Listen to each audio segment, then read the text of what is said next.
everybody, this is Miss Emily at Cranston Public Library, and I'm here to show you what's inside the first Magical Academy activity kit. The theme is imaginary creatures, so let's see what's inside. What do you see? Ooh, I hear and I see some magical beads coming out. Let's see what we've got. Okay, scroll of some kind, advertising bookmark. Ooh, dragon,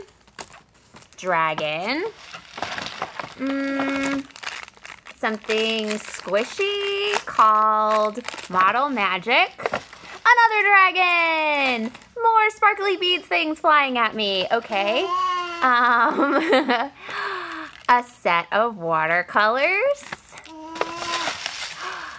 unicorn, and an egg. And I don't know if you can see, but there's lots more sparkly stuff. Okay, here are our kit instructions. So it says, welcome to Imaginary Creatures class. Activity 1, create a dragon egg. So for that, you cover the plastic egg, so I've got that here, in a layer of clay, which is what's in here. And then you can press things into the clay for texture, like these beads and sequins. And then you let it dry overnight. And it just so happens I have an example that was made by one of my colleagues, Miss Alyssa, so you have some idea what it looks like. Really cool. Oh, and I forgot, you can paint it with the watercolor, so that's how it got this cool color to the outside. Pretty great. All right, activity 2, make a map. That is what this scroll is for. It's actually just a blank piece of paper, but it's a really big piece of paper, and you can use crayons to make your map. It could be a map of your backyard. It could be a map of a magical land, just to show you how big this paper really is.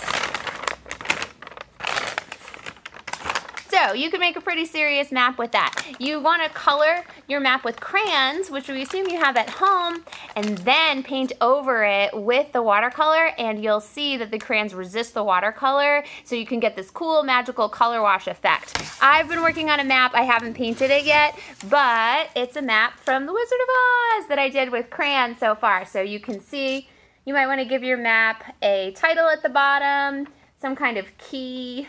This is a compass rose in the corner. So those are just some ideas for you when you make yours. All right, activity 3, go on a scavenger hunt. For this one, you're gonna have somebody else hide for you your gliders. There are dragon gliders, and if you're lucky, your kit might have a unicorn glider, but they all definitely have dragon gliders. And so you can hide these or have someone hide them for you in your backyard or in your house somewhere, and you have to go find them. So you'll see how good you are at hunting for magical creatures, especially because these babies can fly, so they could be hidden in some very high places. And then you can swap and you can hide them from someone else. So you can do this with your parents, with your siblings, with your friends. But like I said, these are gliders, so I'm gonna open one up and let's see how it flies. Okay.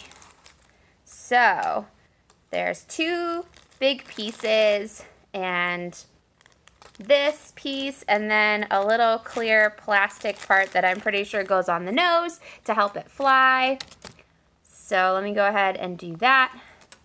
And then you almost have to pop out the middle section and then slide the wings in. There's a little notch so you can get them nice and tight in the right spot. And then, I don't know exactly what the best place to put this is. Let me try. There's more room in here, so I'm gonna try adding it there in the middle section. All right, you ready? Here we go.